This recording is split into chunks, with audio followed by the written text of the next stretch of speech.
बिस्मिल्लाहिर्रहमानिर्रहीम। बाबो जवाज़ हमल सिबियान फ़िस्सलात।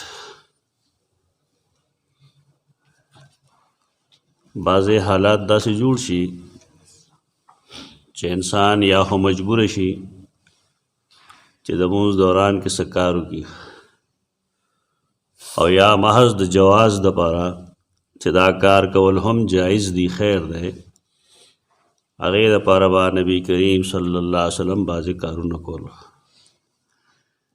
दे बाप की यो हदीस पेश गई और आगे मकसद दारे चे रसूलुल्लाह सल्लल्लाहु अलैहि वसल्लम बा खपलन वसे उमामा बिनत ज़ैनब रदियल्लाहु ताला अन्हा ज़ान सरा प मुंज़ के उचतवलख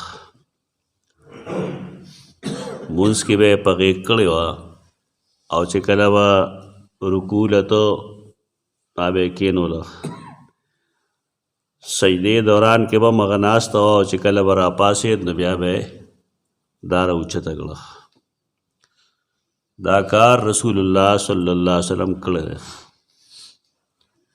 नखकारा दा करन दा शानकार सोकू की नागा तब्बत कतल नदी पकार खुदा खो मतलब न जिसले ते कसब जुड़ के द्वाड़ा खबरी जुदा जुदा दी यो मुतलक जवाज़ देनो दे पर जवाज़ के से इनकार निश्ता लेकिन दा से कसब कवल चार वक्त सड़े माशुम रा वलियो पतरखड़ी उगदी है दा सा बार के हदीस आया हदीस के जो मुहद्दिसीन सवई ना आराब पेश कून इंशाल्लाह मसला बवाज़िश जवाज़ जायज़ वाली तवई और हमल पोर कवल तवई हमल से बयान माशुमान फ़िस्सलात पमानज़ हदीस अबी क़तादता अल अंसारी रदियल्लाहु ताला अन्हु। तो सैयदना अबू क़तादा रज़ियल्लाहु अन्हु हदीस पेश कई दे पदे कुन्नियत वाने मशहूर है। तो अरब रिवाज दाओ चे अगीबा दखपल मशर औलाद पनुम बांधे ज़ान मशहूर हो खपल नुम बे वो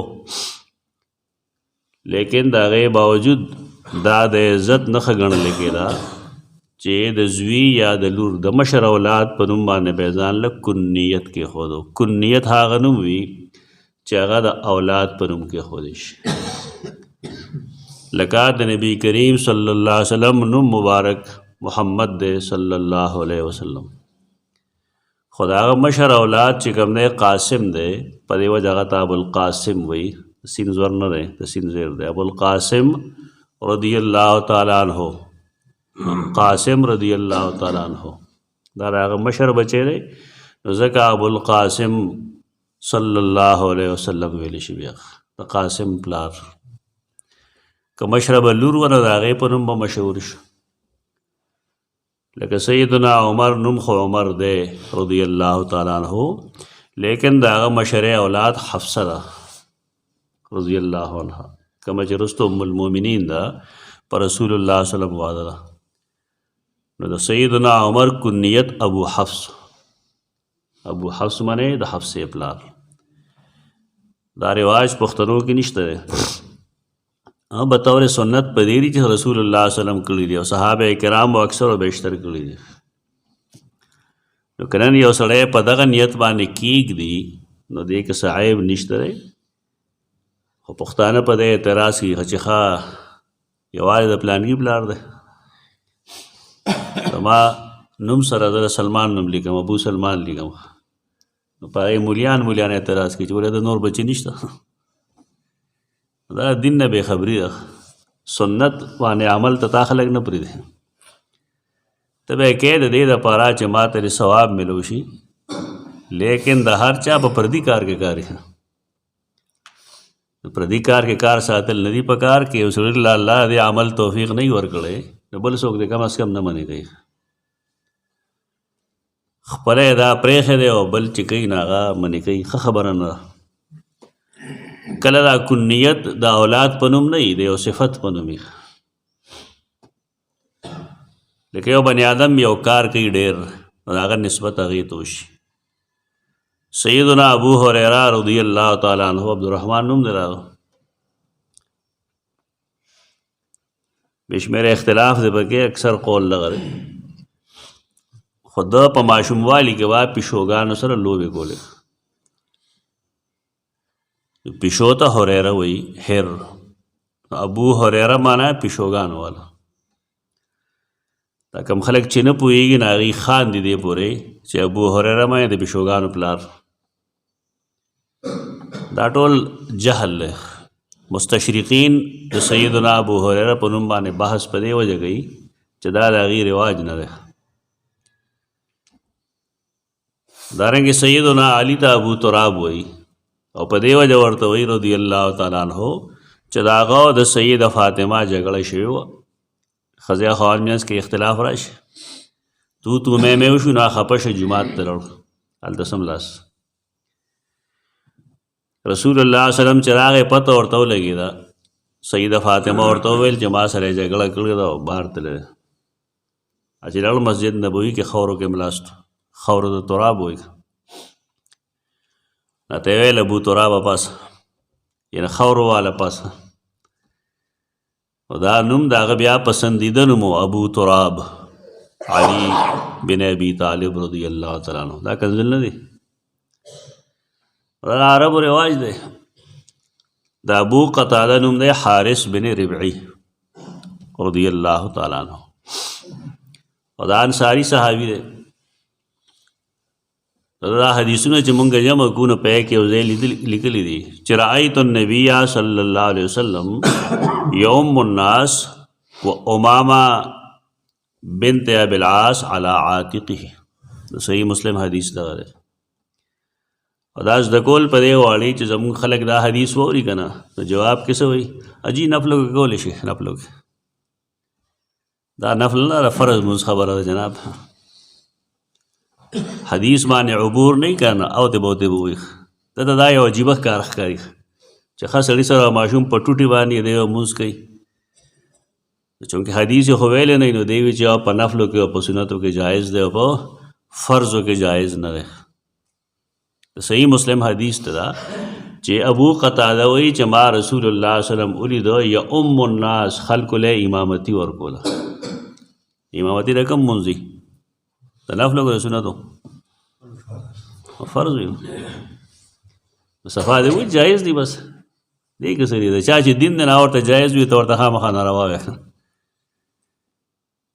د خلقو عجیب و غریب مزاج نه ده مزاج خپل د شریعت تابع کوي شریعت د ځان مه تابع کوي کسب ورته مه وایه خو که چېرته وشي داسې نو خیر دی او د هغې وجه محدثین دا لیکي چې ګڼې وجې دي یو وجه خو دا ده چې ممکن دا چې د نبی کریم صلی الله علیه وسلم کرا دا د خپل مور سره راغلی د دې مور زینب ده امامه بنت زینب رستو تفصیل ښیو زینب د رسول الله صلی الله علیه وسلم مشره لور د په لوڼو کې زینب رقیہ ام کلثوم او فاطمه رضی الله عنهم یاد ساته په دې ترتیب د چا چې مینه چا سره د هغه د پلار او د مور او د نیا او د نیکه او د اولاد د ټول نوم ورځي والله په خولې دعوې ته شي مه کوئ پته نه لګي رسول الله صلی الله علیه وسلم زموږ محبوب دی په دې وجه د هغه لوڼه هغه زموږ دپاره ډېرې لویې ښځې دي زینب رقیہ قاف زر رقیہ ام کلثوم او فاطمه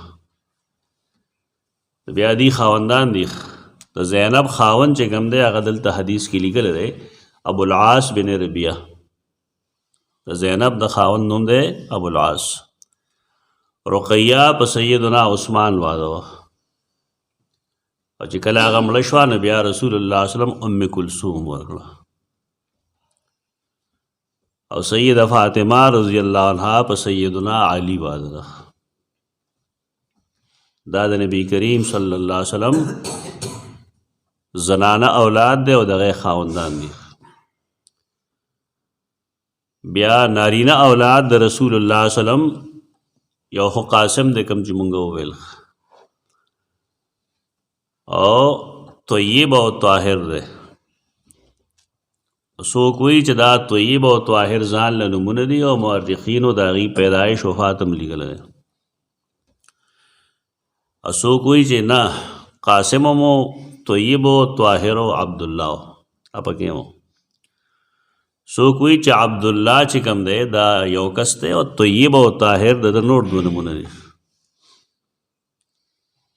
یعنی کس یو دی عبدالله لیکن طیب او طاهر به هم هغه ته ویل. بهرکیف او د رسول الله صلی الله علیه وسلم یو زوی دی بل هغه ته ابراهیم وایي. ابراهیم د ماریا قبطیه نه پیدا شوی دی رضی الله عنها. ماریا هم د نبی کریم صلی الله علیه وسلم بیبي ده، ام ولد. دا نور ټول اولاد د رسول الله صلی الله علیه وسلم د سیده خدیجه نه پیدا شوی. یعنی زامن که مونږ درې وګڼو یا څلور او لوڼه دي څلور، نو اته اولاد شو د رسول الله صلی الله علیه وسلم د خدیجې نه اولاد اته شو. او د ماریې زوی چې کوم دی دا نهم شه. او د رسول الله صلی الله علیه وسلم په عمل کې کثرت اولاد دی، قلت اولاد نه دی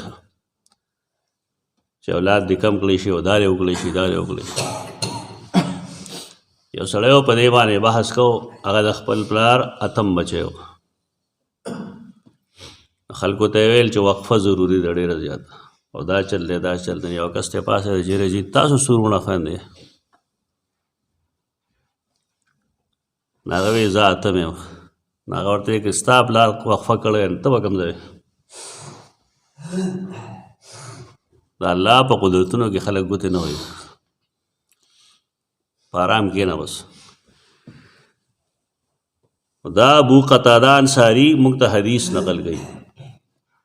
موږ ویل وجه موږ تلاش کولی، نو یو وجه خو دا وه چې دا ماشومه چې کوم ده خپل نکاح یعنې رسول الله صلی الله علیه وسلم سره لږ سوچ وکړئ چې د کومې ماشومې نکاح رسول الله صلی الله علیه وسلم دا یې به څه رتبه وي، څومره لویه مرتبه به وي د هغې. عامو حالاتو کې هم چې د یو لوی سړي اولاد وي نو خلک وایي ګوره څومره لوی ښه سړی دی، ګوره د پلانکي زوی دی یا پلانکي نوسی دی. دا ټیک دی من جانب الله وي، لیکن دا الله کرم وي، د الله فضل وي. نو دا د خپل نیکه سره رسول الله صلی الله علیه وسلم سره ډېره عادت وه. کله کله به رسول الله صلی الله علیه وسلم د دې نه پټ پټ ته جومات ته، او په هغه دیوال نه و د مسجد نبوي او د هغې میانځ کې یوه پرده وه. نو د دې د اوچتولو یو علت خلک دا بیانوي محدثین چې دا ماشوم او شور به یې کو. په دې وجه رسول الله صلی الله علیه وسلم ځان سره مشغول کړه چې دا کړت کړت نه کوي، چې مونځ نه بربادوي. د دې وجه نه کوم ماشومان چې جومات ته راځي، جومات نه ماشومان مه بندوئ. هغه ځان له مسله ده او د خلکو غلطي ځان له مسله ده. خلک غلطي دا کوي چې ته خیر د راځي دی نو هر څوک راځي، بیا نه ځان سره ودري او نه یې سنبالي، رستو شه ورته که نه سنبالېږه. دا د خلکو مونځ خرابوي، دا غلطه خبره ده. د جواز دا مطلب خو نه چې هر څوک دې رامنډې وایي. جواز مطلب دا دی چې ته ځان سره بیا سنبال که، ځان سره یې ودروه. دا پخواني خلک په دې ډېر بد ګڼي. اوس هم نورو جوماتونو کې لوی مصیبت دی، بار به شاته دوه واړه ولاړي مونځ ته څوک نشي کولی. دا څوک نه کوي چې رسول الله صلی الله علیه وسلم خو په مونځ کې ځان سره نوسۍ اوچته کړې ده. او حسنین به راتلل نه به رسول الله صلی الله علیه وسلم سره لوبې کولې په مانځه کې، یعنې پورې به شینټه و. دا ناروا نه دي. دا مشرانو جومات سره نه لګي، دی په بچپنه کې چا جومات ته بوتلی نه دی. ډېر لوی لوی ځوانان ما ته معلوم دي، کلي کې راته معلوم دي چې زه مونځ ځکه نه کوم چې ما پلانکي وخت کې مونځ کوه او لومبي صف کې ولاړم، نو پلانکي صاحب ما ته چې رستو شه ته پکې چا راوځه شاته ځه. حال دا چې په جومات کې دا قسمه څیزونه نه وي. دا مسلې موږ مخکې واضح کړي، جومات کې دا شی نشته. جومات کې به د احترام کوشش کوو. نو که ماشوم راځي نو هم پابند کول غواړي د دې چې دی د جومات احترام وکړي، که نه کوي نو بیا مه راوړه، اجازت مه ورکوه. د حدیث باندې ته سوچ وکړه چې رسول الله صلی الله علیه وسلم ولې وروړي نو محدثین لومړنۍ وجه دا ښیي چې دا ولې اوچتوي په دې وجه چې دا ډېره زیاته مانوس و رسول الله صلی الله علیه وسلم سره هغه به جدا کوله او دا به نه جدا کېده د مونځ په ټایم کې په دې وجه رسول الله صلی الله علیه وسلم راوسته او ښکته یې ځکه نه کینئ چې بیا به د خلکو مونځ بربادوي نو د خلکو مونځ به نه بربادوي په ماشومانو باندې زمونږ خلک د نوک ځای کې بیا څوک منډي د یو څیز جواز معلوم شي نو بیا په دې نه راځي به د خلکو مخکې منډې بوي صف کې داسې تاو راته وکېږي د ټول توجه هټاوي مونږ خو دا نه دی ویلي چېرته چې داسې ماشوم راولی چې هغه د مونځ خراب کړي خو که داسې ماشوم دی نو ځان سره یې ونیسه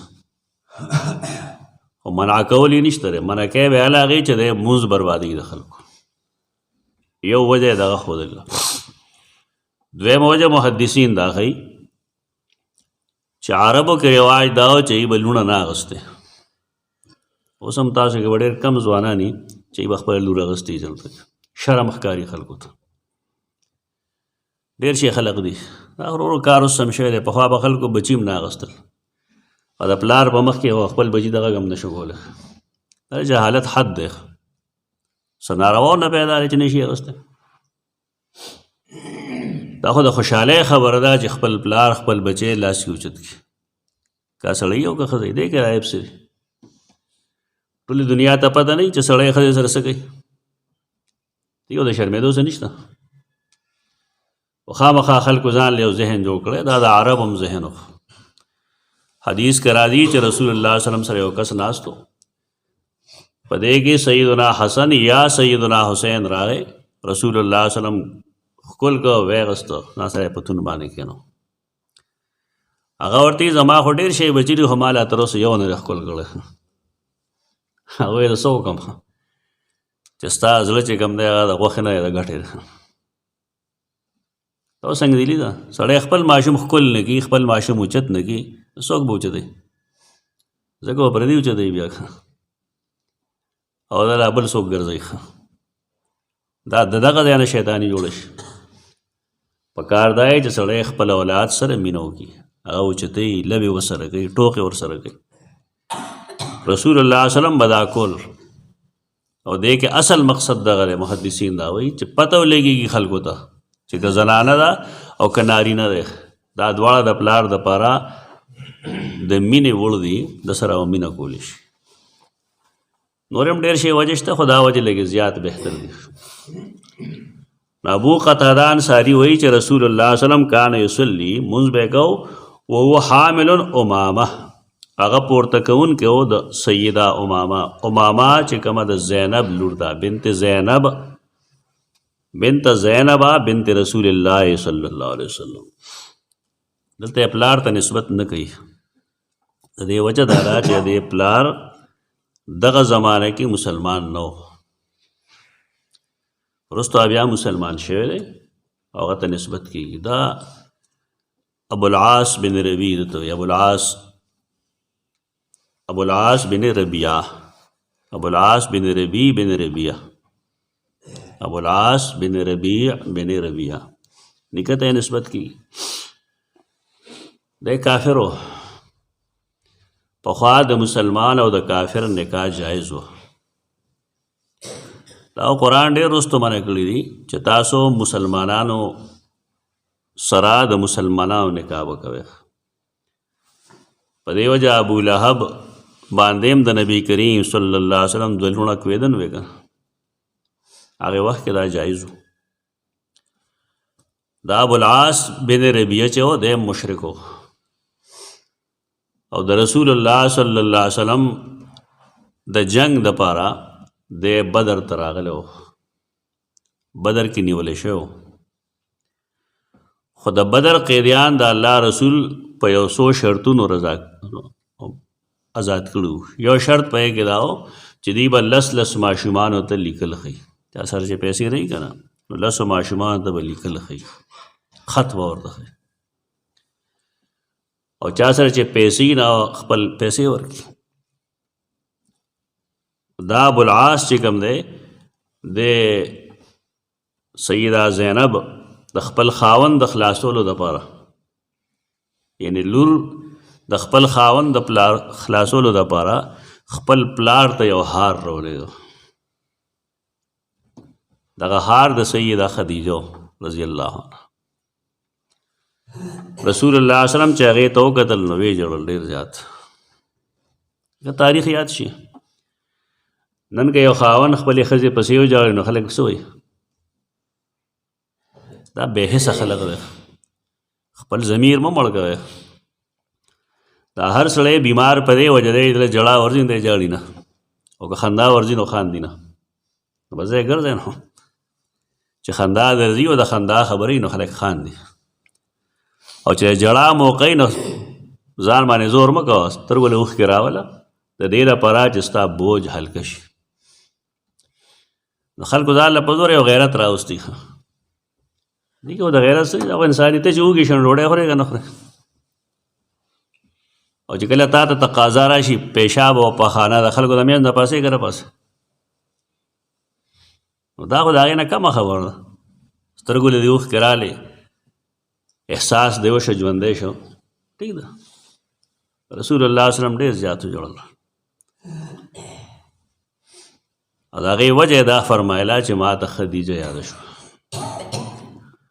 بیا ویل خدیجه ښځه وه چې ټولې دنیا زه شړلی وم، دودکار کړی وم، خدیجې ما سره نکاح وکړو. هغه زما د دین او د الله د دین چې کوم دی هغه حمایتي شوه، او خپل مال هغې زما په خپو کې کېښود چې تا ته د پیسو ضرورت نشته. داسې ښځې پسې سړی نه ژاړي نو چا پسې به ژاړي؟ صحابه کرام هغې د خپل نبي شان هم پېژني او د هغه حکم هم پېژني. هغې ولګېدله هار یې واپس کړه. رسول الله وسلم فرمایل اسې مه واپس کوئ، شرط ولګوئ په ده چې دی به زما لور رالېږي ماله، ابوالعاص به زما لور رالېږي مدینې منورې ته. شرط هغه ومنو، هغه سیده زینب چې کوم دی نو هغه مدینې منورې ته راولېږله. لار کې څه وشو؟ یو سړی دی هغه ته حبیره وایي یا حبار بن اسود، کوم چې د ابو طالب زوم دی. دا نوم په دې اخلو چې دا خلک په دې بد ګڼي. ابو طالب زوم دی. رسول الله وسلم دا لور چې راتله نو هغه حبیره لار کې ولاړ و، ورته یې وویل چې که د شپې ځې نو لړه شه، دروازې به نه ځې. دې کې دا زموږ د غیرت خلاف ده. دا جهالت پخوا نه شروع دی، ځان له یې په زوره غیرت کتلي چې مونږ ژوندي یو ته به دروازه هجرت کوې، ستا نه څه غواړي، هجرت کوي دروازه څه تکلیف دا ده. هغه خپل حرکت وکړو. هغه وخت کې دا زنانه چې وه سیده زینب حامله وه، هغه ولګېده لاندې نه یې برچي باندې وواله، نو د هغې بچی چې کوم دی نو هغه وغورځېد. سوچ وکړه چې په داسې حالاتو کې خو داسې علاجونه هم نه وو دا کوم چې اوس دي که نه، څومره تکلیف به راغلي هغې بچی ته. او په هغې حالت کې چې کوم دی نو هغه مدینې منورې ته لړه. رسول الله وسلم هغې ته وفرمایل اوذیت فیه، تا ته زما د وجې تکلیف درکړی شو، انت احب بناتی الیه، ته ما ته زما په ټولو لوڼو کې زیاته محبوب ہے. سیده زینب ته چا د پیغمبر لاډلي ونه وی، په دین نه خبرېږي. دا ټول روافض دي، ظالمان شیعهګان دي. دا ټول امیان هم شیعهګان کړي دي او مولیان هم شیعهګان دي. ټول هېڅ چا دا نه دي ویلي چې دا حبیره چې کوم دی دا د ابو طالب زوم.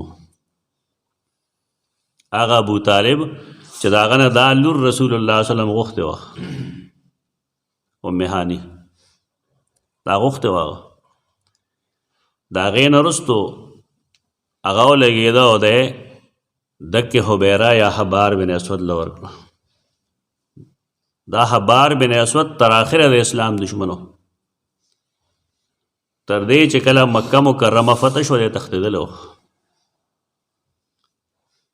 دا د مینې مینې خلک وایي که چې پیغمبر سره د ابو طالب ډېره مینه وه، دا وایي خلک، وایي حقیقت خو دې خلاف ده.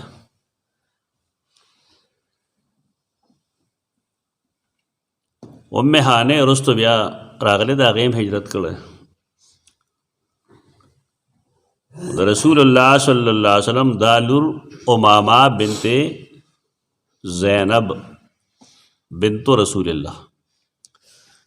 سیدہ فاطمه رضی الله عنها چې کله وفات شوه، وفات نه مخکې هغې وصیت کړو د دې خاوند مړ شوی بیا ابوالعاص رضی الله عنه، هغه ته یې وصیت کړو چې که ته نکاح کوې نو زما خورزې سره وکړې. چونکې هغه وفات شوه نو امامه چې کوم دی بیا د سیدنا علي ښځه ده، خو د سیدنا علي نه د دې اولاد نشته. دا خبرې کول غواړي او نوي نسل ته ښودل غواړي. دا زړو ته هم نه معلومې، نوو ته هوډه معلومې نه دي. دي خو د فیسبوک نه نه وزګارېږي، یوټیوب کې شپه ورځ سر نه نواصلېږي. د دې په حقایقو څه کار ده. قوم زمونږ مخکې نه هم جاهل او دې سیز سره ډېر جاهل شو. دا ابوالعاص چې کوم دی دا خو تا دغه د بد حال دی واورېد. د چې کله هجرت وکړو بیا ابو امامه ابوالعاص دی لړ دی مسلمان شوی دی، هجرت یې کړی دی او رسول الله صلی الله علیه وسلم خپله لور دله په زوړ نکاح کې ورکړی ده. نکاح یې والا ختم کړی نه دی چې څنګه د ایمان راوړو لړ نو رسول الله صلی الله علیه وسلم ورکړی دا ولېږله چې دا ستا ښځه. دا معلومات کوي ځان سره، دا څوک نه ښیي نه چاته معلوم دي. دا خو یو پهلو مونږه وکوته د ابوالعاص چې هغه رسول الله صلی الله علیه وسلم سره لوز کړه او ټیک ده کافر هغه وخت کې، لیکن هغه لوز یې پوره کو، خپله ښځه خپل رسول الله صلی الله علیه وسلم سره خپل سخر کره ولېږله. دویم یوازې دا نه چې کله کافرو نو تاسو به لوستي یا به مو اورېدلي چې قریش یو بایکاټ کړو د رسول الله صلی الله علیه وسلم. شعب ابي طالب وایي هغې ته خلک، شعب بني هاشم دی، دی هلته کې ډېرې مودې دپاره یې دې سره بایکاټ کړو، خوراک څښاک په دې باندې بند و، واده کې دی پراته و. خلک وی چې ابو طالب ورسره مو، ابو طالب اصل کې د خاندان مشر و او د عربو نظام قبایلي نظام و. دا د ایمان علامت نه دی، دا خلک دوکه کوي. تاسو د علاقه غیر باره کې اورېدلي چې هلته کې یو سړی روانې وکړي نو خلک لګي د هغې ټول خاندان سره دشمني کوي. بیا دې ته قبایلي علاقایي نظام وایي، د عربو نظام قبایلي و. د ابو طالب دغلته کېدل یا د پیغمبر خیال ساتل دا د مینې په بنیاد نه و. د مینې په بنیاد چې هغه ایمان ولې نه راوړ. چې کله مړ کېده نو نبي کریم صلی الله علیه وسلم هغه ته څه ویل چې تره زما د غوږ کې کلمه ووایه زه به د قیامت پر ورځ ستا سفارش یم. خوا کې چې دا کوم غټان ناست وي هغوی ورته ویل خیال کوه اخر عمر کې د پلار نیکه دین پرې نه دی، هم نه شرمه. دا د ایمان خبره نه، اصل خبره ده کره په دې فوکس وکړئ چې هغه قبایلي نظام و. په قبایلي نظام کې خلک کوي دا چلونه، لیکن مینه مینه نه وي، د قام قبیلې خلک وي بس. ابو طالب هم بیشک پای کې و، لیکن رسول الله صلی الله علیه وسلم فرمایي چې ابوالعاص زما د زموالی حق ادا کړی دی. په دغې حالت کې هم ادا کړی دی. څنګه ادا کړی دی؟ د تاجر و، ده به د بار نه غله راوړه، دغه شعاب خوا کې به راغی نو څاروي به یې وترول. دی هم قریشي دی که نه، یعنې عربي دی، د قوم خلاف خو نه شو کولی. څاروي به یې په زوره وترول، ماښامي کې ماسخوتن کې به یې څاروي راوستل چې وبترېدل نو هغې له یې مخه شعاب طرف ته ورکړه. نو هلته چې کوم قیدیان نو هغې به څاروي ودرول او په یې به غله وه، غله به یې ترې کوزه کړه او څاروي یې به له غاړه باندې وباسل. یعنې په داسې حال کې هم دی د خپل سخر خیال ساتي. کافر و بېشک، خلک یې دا کمال نه بیانوي او دا حدیث هم نه بیانوي چې رسول الله صلی الله علیه وسلم فرمایي چې ابوالعاص زما د سخر ولی حق ادا کړی دی. بار کیف دا خو مونږ یو ذکر وکړو د یو زوم د رسول الله صلی الله علیه وسلم. نور هم ډېر زومان دي، د هغه دوه نور شته دی، سیدنا عثمان او سیدنا علي. د سیدنا علي اولاد شته دی درې څلور، د سیدنا عثمان د رقیې نه اولاد شته دی، د ام کلثوم اولاد نشته. د دې امامې بل رور دی هغه ته علي وایي. د دې امامې بل روډ دی د نبی کریم سلم نوسی دی دغه نوم دی علي. حدیثو کې راځي چې د فتح مکې په ورځ علي رسول الله سلم پسې سورو، او دا پکې هم راځي چې فتح مکې په ورځ علي د رسول الله سلم اوږې ته وخوته او بوتان یې وغورځول. هغه دا علي و، علي بن ابي طالب نو. تاسو ته پوښتنه علماونه علي بن ابي طالب ورته حال لای صحیح بخاری کی تصریح ده د خبره چې علي بن ابو العاص، علي د ابو العاص زوی ستا په خیال چې تا ته زه وایم زما په دې اوږو ښیه دا پلانې کار وکړم، ته به څه وایې چې ټیک ده که نه ته به وایې چې ته زما اوږې ته وښیه. ستا څه خیال دی چې سیدنا علي بن ابي طالب به د رسول الله وسلم په اوږو ښیي، دا ګستاخي به وکړي؟ دا ګستاخي ده که کمال دی؟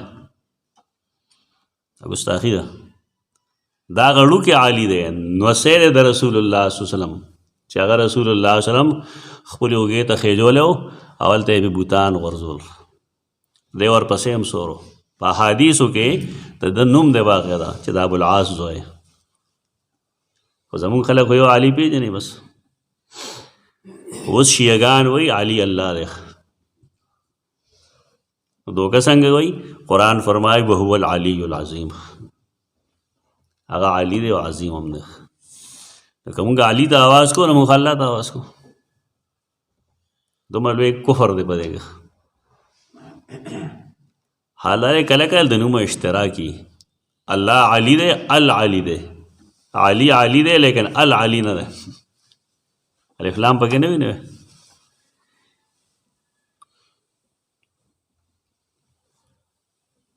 بیا د سیدنا عثمان زوی چې کوم دی د هغه نوم غالبا عبدالله دی، د هغې نه خاندان چې دی د عثماني خاندان، یو لوی خاندان دی ته عثماني خاندان وایي. دا د سیدنا علي ته عثماني سادات وایي. بیا دا ځان له مستقل تاریخ دی. دا امامه بنت زینب بنت رسول الله ولی بالعاص بن ربیعه بن عبد شمس فیضا سجدا، کله چې به رسول الله صلی الله علیه وسلم سجدې لته وضعها دا به یې کېنوله، دا به یې کېښوده. معلومیږي دا چې دا ډېره وړه ده. د دې ځای نه ابن حجر اسقلاني ډېر مسایل راایستلي دي. یو پکې دا هم ده چې د ماشومانو کپړې به پاکې ګڼو که پلیتې به ګڼو؟ ستاسو څه خیال دی؟ د ماشوم وچه کپړه ده دا به پاکه ګڼلی شي که پلیته به ګڼلی شي؟ د دې ځای نه معلومیږي که نه چې د ماشوم جامه به پاکه ګڼلی شي. ترکیب چې انسان نه یې لیدلی پای کې څه لوندوالی. د اکثرو جوماتونو کې ماشومان نه پرېږدي، لکه ولې یاره دا چل یې کړي وی تا لیدي چې پرتوګي لوند د پیشاب، ممکن ده جي ماشومي دا ورته دا علما مخنیوی نه کوي. څه دروغ وایه؟ د ماشوم جامه به پاکه ګڼلی شي، ترکیب چې انسان پای کې پخپله څه ګند لیدلی نه وي، دا پلیته نه ګڼلی کېږي. ورنه دې باره کې څه خیال دی؟ ماشومه پیشاب کوي که نه کوي؟ او په دې شک باندې چې دا پیشاب وکړي او ځکه دا چل کوم، دا شک هم غلط دی. دا کله کله سړی پخپله لمونځ کوي او پیشاب دله هم ورشي، امکاناتو باندې مسله نه ثابتېږي، مسله په یقین ثابتېږي. فیضا سجدا وضعها، کله چې به رسول الله صلی الله علیه وسلم سجدې لته نو دا به یې کېنوله، کېنوله نه دا به یې کېښوده. کېښوده دا مطلب چې دا پخپله د ښودېدو نه وه، وړه وه ډېره. واذا قام حملها، او کله چې به ودرېده نو دا به یې راپورته کړه. حدیث کې چې کوم عنوان دی ایښی دی هغه عنوان بالکل صحیح دی چې ماشومان دا مونږه په مانځه کې پورته کولی شو، او بالخصوص په داسې وخت کې چې کله مونځ خرابوي د مشرانو، نو بیا خو د خامخا دا ځان سره ونیولی شي د دې لپاره چې مونځ نه خرابېږي. او بل دا چې دا عمل کثیر نه دی، لکه خلق دا وایي چې چونکې دا عمل کثیر دی. عمل کثیر هغه چې هغه ته یو رکن کې بیا بیا کې، دا یو رکن کې نه کېږي، دا یو رکعت کې یو ځل کېږي. اوس دا عمل کثیر نه دی. مسائل دې کې نور هم ډېر شته. اقول قولي هذا استغفر الله لكم ولسائر المسلمين.